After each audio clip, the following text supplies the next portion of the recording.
पथराव का खेल, कानून का फंदा और सख्त सजा। संभल की घटना ने एक बार फिर से इस सवाल को हवा दी है।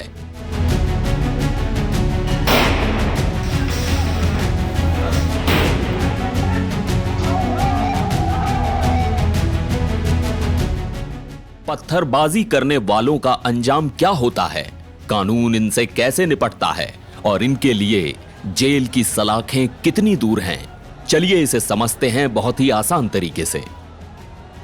संभल की घटना पर नजर डालें। मस्जिद सर्वे को लेकर मामला गरमाया और फिर शुरू हुआ पत्थरों का खेल। भीड़ ने न सिर्फ पुलिस और प्रशासनिक अधिकारियों पर हमला किया बल्कि गाड़ियों को आग भी लगा दी। इस हमले में 4 लोगों की जान भी चली गई। ये सिर्फ गुस्से का इजहार नहीं, ये सीधा सीधा कानून का उल्लंघन है। अब इसका अंजाम क्या होगा, चलिए आपको बताते हैं। पत्थरबाजी करना मतलब दंगे फसाद में शामिल होना, और ऐसा करने वालों पर धारा 147, 148, 323 और 427 के तहत मुकदमा दर्ज होता है। अब इन धाराओं को समझें। धारा 147 मतलब दंगा करने का जुर्म। धारा 148 जब आप हथियार या ऐसे औजार लेकर आएं जो किसी को चोट पहुंचा सकें। धारा 427 मतलब सरकारी या प्राइवेट संपत्ति को नुकसान पहुंचाना। धारा 323 यानी किसी को चोट पहुंचाना।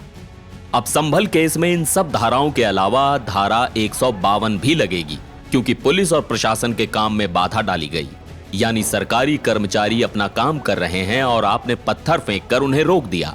यह धारा सीधे सीधे 3 साल की सजा का रास्ता दिखाती है। अब जरा बड़े गेम की बात करें। अगर मामला ज्यादा बड़ा है, देश की सुरक्षा से जुड़ा है या हिंसा को फैलाने का इरादा है, तो यूएपीए और एनएसए जैसे कानून लागू हो सकते हैं। यूएपीए यानी गैर कानूनी गतिविधियां रोकथाम अधिनियम।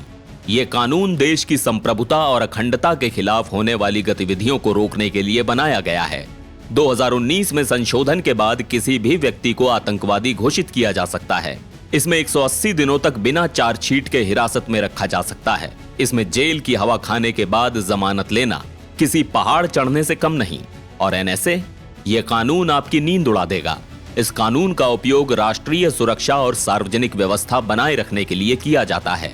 इसमें पुलिस बिना वारंट के गिरफ्तार कर सकती है और आरोपी को 12 महीने तक बिना मुकदमे के हिरासत में रखा जा सकता है। संभल के केस में प्रशासन ने साफ किया है कि पत्थरबाजों ने न सिर्फ सरकारी संपत्ति को नुकसान पहुंचाया बल्कि हिंसा को बढ़ावा भी दिया। यही वजह है कि यूएपीए और एनएसए जैसी धाराएं लगाई जा सकती हैं।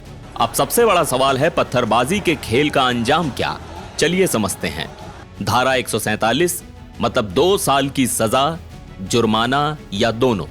धारा 152 3 साल तक की सजा। धारा 323 1 साल की सजा। धारा 427 2 साल की सजा। और अगर यूएपीए और एनएसए लग गया तो फिर जेल से बाहर आने के रास्ते में कांटे ही कांटे हैं। पत्थरबाजी करना गुस्से का इजहार नहीं, ये सीधे सीधे कानून के गले में हाथ डालने जैसा है। संभल की घटना से हमें यह समझ लेना चाहिए कि अगर आप कानून से खेलोगे तो कानून भी आपको ऐसा सबक सिखाएगा जो उम्र भर याद रहेगा। तो ये थी पत्थरबाजी, कानून और सजा पर एक पूरी कहानी। अगर वीडियो पसंद आया हो तो लाइक और सब्सक्राइब करना मत भूलिए। और हाँ, कमेंट में बताइए क्या ऐसी सजाएं और कड़ी होनी चाहिए।